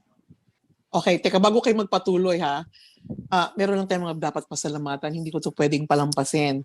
Ang office ni Deputy Speaker Lauren Legarda, the National Commission for Culture and the Arts, Probe Media Foundation, Inc., the University of the Philippines Film Institute, GMA Network, ABS-CBN, Purin Foundation, Japan Foundation, Rappler, I Want TFC, Probe Productions, the Philippine Center for Investigative Journalism, Butch Jimenez, JCI Quezon City Capital, Sundance Institute, Tokyo Docs, British Film Institute, British Council, SOAS, University of London, Inquirer.net, Adobo Magazine, Central Digital Lab, Grupo Sorbetero, Concerned Artists of the Philippines, DGPI, Engaged Media, CineHub, Q Cinema, Miriam College, Film Geek Guide, Joff Review, Unreal, CineHub, Shivning Alumni Philippines, at sa lahat ng mga partners natin, lalo na sa mga paaralan, student organizations at Department of Education. Okay, next, pasok! Sinong next? John? Jet. Jet, sorry! Ay, ako, I think, syempre yung film, no, or any art form, I think communication pa rin naman talaga siya nakikipag-usap yung artist or yung filmmaker sa receiver, no? At the same time, the receiver can give her or his feedback. Literary man yun or visual form. And I think it's the tool to reach the people, no? Masa, no? I don't know the demographics. But I think we should all unite na mag-spread ng truth or created truth based on truth, no? Objective truth, go to trusted news, no? Go to news. Because I've been part of a news or documentary team, no? Compare nyo, no? Parang yung kultura ng paki or ng care or ng pakikialam, no, sa mga nababasa natin. And dahil nga marami nanonood ng mga educator ngayon, I think siguro mayroon naman sa curriculum nyo na ngayon na digital literacy or film literacy, no? Paano magbasa ng lengguwahe, paano magbasa ng media, ano totoo, no? Media literacy. Paano maging critical, hindi lang sa mga gawa, kundi yung sa politics na napapaloob dito. Kasi hindi naluluma ang politics, no? Parang everything has a political meaning and everything's connected to politics. educate natin yung mga hindi nakakaabot, no? Sa mga ito. Sa discussion natin ito, paano natin ma-educate, paano nila maabot to? And I think nag-start yun sa circle mo, yung sa algorithm mo, sa mga tao mo. And pag nag-start na doon, I think mag-spread na yun na parang wildfire naman, except kung di sila maniniwala sa'yo. Kasi darating yung panahon na pag di sila naniniwala sa'yo, di sila naniniwala sa truth na to, sila rin magiging biktima ng disinformation. Shit, kawawa sila, di ba? And I think kami yung, sabihin ko na, para kami yung nag-shape din ng kultura. Nasa atin bilang artist, yung pag-shape ng kultura, ng mga iniisip nila. And yung attitude natin towards the digital age or sa panahon din ng information and misinformation, I think kailangan natin increase yung awareness nila na maging critical pa. Para makipag-usap sila sa atin. Kasi inisip nila, ang elite naman ito, ang buburgis naman ito, paano ito makakausap? Paano makakausap ng simpleng tao, di ba? Na magkaroon na actual na discourse. Hindi lang sa panahon ng pandemic, malapit na yung eleksyon, yung halalan. System itself, di ba? Di ba? Ang lapit na ilan na lang. As in, gagrabe pa yung information na kakalat. Check mo yung newsfeed ng Facebook ng nanay mo, ng kapitbahay mo. Sobrang iba-iba yan. Iba nakikita nila sa nakikita mo. And paano kung mas maraming lies or deceit yung nakikita nila? And naniniwala siya doon at naninindigan siya doon. Paano mo ngayon i-educate yung tao? Tingin yung challenge ngayon sa future, no? Na sa sobrang dami, saturated siya, no? I think, lagi mong iisipin na maging critical, maging mapanuri ka. No? Hindi pwedeng click mo lang, basa mo lang headline, tapos ka na. Diba? Mama ko nga, parang may nag-chat sa kanya na foreigner, sabi ko, ano ka ba? Scam yan, huwag ka in love dyan, di ba? Sorry, ma'am. Di ba? Kilala mo ba yan? Kinismis mo talaga yung mami mo, ha? Hindi ko alam kung magkakaroon ng internet researcher agency na nagsasabi. Meron na naman ngayon, di ba? Nag-fact check and all. Sabi nga ng mga Russian, trust and verify. Di ba? Ako, ganun ako. Kasi worse will come. Maraming worse ang mangyayari pa. Di ba? May mga fake audio na fake video. Paano mo ngayon hihiwalay itong mga to sa panahon ngayon, di ba? And ako convinced tayo na naman sa mga ganito. Paano natin malala credible yung source na to? Who gets to decide? Di ba? The government ba nagsabi ng ganito? Facebook ba magsasabi na ito yung totoo? Yung kapitbahay mo ba? O ikaw mismo? Dahil ikaw lang mismo yung nakakalaman kung ano yung totoo. Based sa mga naranasan mo na panood mo. But I think now is the time to unite to dismantle misinformation. Sa pangunguna ni Mae Paner. May ganun talaga. Nagulat ako doon. Si Mae ang alay. Si Mae ang alay. Si Mae, pag tinanong ko sinong leader natin, so si Mae Paner. Hindi ko alam paano i-regulate eh. Ganon? Hindi ko alam paano i-regulate eh. I think si Mae lang pwedeng mag-regulate kung paano karoon ng isang solid. Kasi watak-watak pa ngayon eh. Totoo lang, watak-watak pa ngayon yung information. Takot lahat lang mabasa. Ako, inaamin ko, takot ako mag-post. Gusto ko mag-post ng maraming critical about shit, but baka may mga ginagawa lang silang something na patong-patong para makalimutan mo yung kung ano man yung talagang issue. And I think we need to be critical about that. Yun lang. True. Nica, bago ka pumasok, meron lang akong gustong i-share na mga sinabi rin para sa ating ngayong gabing ito. From Nico Quijano. Sabi niya, grabe, daang docu na lang ang reliable sa buhay ko. Ha, ha, ha, ha. Wala pa ring tapon so far. Wow, touch naman ako doon. From Mangustin, sabi niya, salamat sa daang docu para sa mga documentaries na hindi ko siguro mapapanood kung wala sila. Oh, say. Ang ganda rin ng nasi-share ko rin ito sa family and friends na hindi nakakapanood ng docus at mabuksan ang mga mata nila sa iba't ibang mga issues. Sabi naman ni Kyle Rangkil, sawa ka na ba sa kwento ng buhay mong paulit-ulit na lang? Tara, daang docu and chill. Panoorin at pakinggan ang mga kwentong Pilipino mula 1914 hanggang 2020. Tama na muna yung Netflix, anime at K-drama. Limited time lang ito. Kwentong luma pero bago at bago pero luma. O from Jade Castro, kilala ko to, my friend.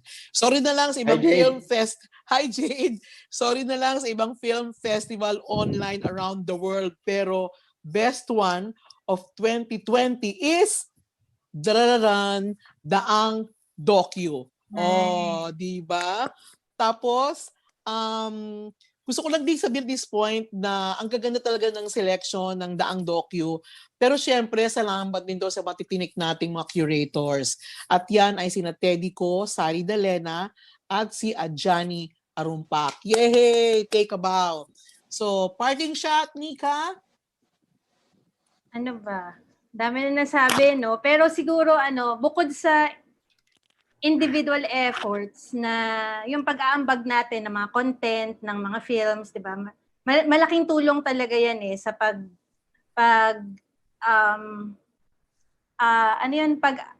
increase ng kamalayan ng society.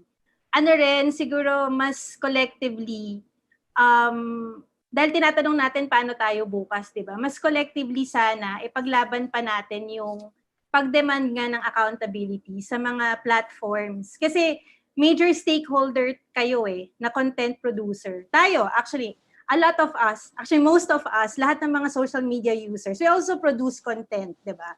Because that's what the social media wants us to do, to produce content, to actually post, etc. So we are a major stakeholder at these platforms. So we also have the power to demand accountability from them. So these are corporations, these are big corporations that are profiting from our data, from our content. So we have to demand accountability. That's actually my wish for the next generation. Na parang you don't just accept, how it is. Like, alam mo yon, parang it's not just gaming. I appreciate the gaming as well, but there are institutions, there are big corporations that are behind these things. And there's also the government, the state, that should also help in demanding accountability from these big corporations. So yun yung parting words ko. Maraming salamat ulit sa Daang Docu. Thanks, Nica. Pero Kaki, bago ikaw, from Bagnet Silog, sabi niya, medyo nalungkot din akong patapos na ang Daang Docu this November. I look forward to their selections every week. I love this initiative talaga. Please stay forever. Wow, touch naman ako doon. But anyways, on that note, gusto ko rin sabihin, don't miss the last week of the screening of our films under the future section of daangdocu.com/watchnow till November 5. We'll be screening once more Alunsina and Aswang for a limited run today until November 2. So please, habol na kayo. So, Kaki? Unang-una po, maraming salamat sa Daang Docu for having me here. This was such a wonderful conversation, a great conversation, and I've learned a lot from everybody. And I'm so excited to marathon all of the documentaries on daangdocu.com/watchnow. And I promise that I will, and I encourage everybody also who's watching, like, let your loved ones, let your friends and family know na, it's all there. It's free to watch, Daang Docu. And there's the link. It's displayed right. Wow, I feel like a YouTuber. It's displayed right. So yeah, and I think first and foremost, I just like to remind everybody that all artists, I think, only ever seek to affect people, and so and like in sort of a way, it's like a conscious decision to live life consequentially. Like, do you want to be? And I think that's something I want to encourage also everybody to do. It's like not further from online, diba? I mean, primarily online, especially because the internet and everything is already so consequential. Pero also sa pag, what's this? How do I put it? It's like just also in everyday life, make choices that will affect things that you do, and because everything is a conscious choice, and I think the people tend to forget that, diba? Especially. Also, there's I learned something recently kasi I think over quarantine I was really reflecting on it. Na, diba, there was also that whole thing na parang romanticizing Filipino resilience or something, and so many people were doing that, and especially amidst the crisis that's this big, and so wag po natin yun gawin, because in all honesty, it's a good thing to be resilient, but at the same time, that resilience kasi is a byproduct of continued abuse and continued upon our people, and that's not okay. And I feel like it's okay to be resilient as long as you also realize that you don't have to be. It's something that's not a, you know, and along with many things like what we were talking about today, diba? It's something that has a solution. Like these problems all have solutions. And once we recognize that, you know, then we can take those personal steps and make those choices that allow us to be part of the solution as opposed to just sort of like going along with the flow and going along with the problem, you know. And like, let's not adapt na. I think it's time already, especially after all of this with our economy down, ang dami-dami pong taong nawawalan ng trabaho, etc. And you know, it's big. It's happening at a rate now that is. It was already unacceptable before, but now it's even more unacceptable, I think. And so, you know, it's important to keep that in mind. But then also, please manatiling ligtas. May bagyo din pong parating, 'di ba, Rolly? And bukas na po ba? Bukas na, 'di ba? And yeah, there's a lot of resources then online, and also I hope also local government officials are doing their part in making sure that everybody is following protocols and making themselves aware of safety measures, etc. But yeah, manatiling ligtas po. Everybody, please stay safe, and also still wash your hands. May pandemya pa rin po. Like, I know that it's been a while, but we have to remember that. Let's not forget it also. And yeah, take care of yourselves. Thank you. So, wow, grabe, I'm so honored to be part of this evening, no? Na talagang listening to your narratives, you know, parang I feel that the future is really bright, no? We need more documentary filmmakers. We need, you know, we need people like you, Nica. We need the kaki sa inyong mga kabataan ng kinabukasan. And I think, you know, hands holding, group hug, I mean, we can really do it, you know. And ako talaga, I am really always staying positive and keeping hopeful. But of course, with my feet grounded, I always remind myself na we cannot solve the problems of our country using the kind of consciousness that created it. So I feel that, you know, I am right now an activist, and I operate from my heart, and I think truly that is very important. So gusto ko lang iwanan kayo sa salitang ito. Ang dokumentaryo ay paglalahad ng mga storyang halaw sa totoo. Pero sa huli po, tayo pa rin at walang iba ang magsusulat ng ating mga kwento. So thank you for believing in the Ang Docu. Ako po si Mae Paner ng PhilDocs, at magandang gabi at maraming salamat sa Home of Philippine Documentaries. Good evening and thank you so much. Salamat, Life is too Mae. short. Salamat. Let's have meaning. Thank you. Thank you. Thank you po.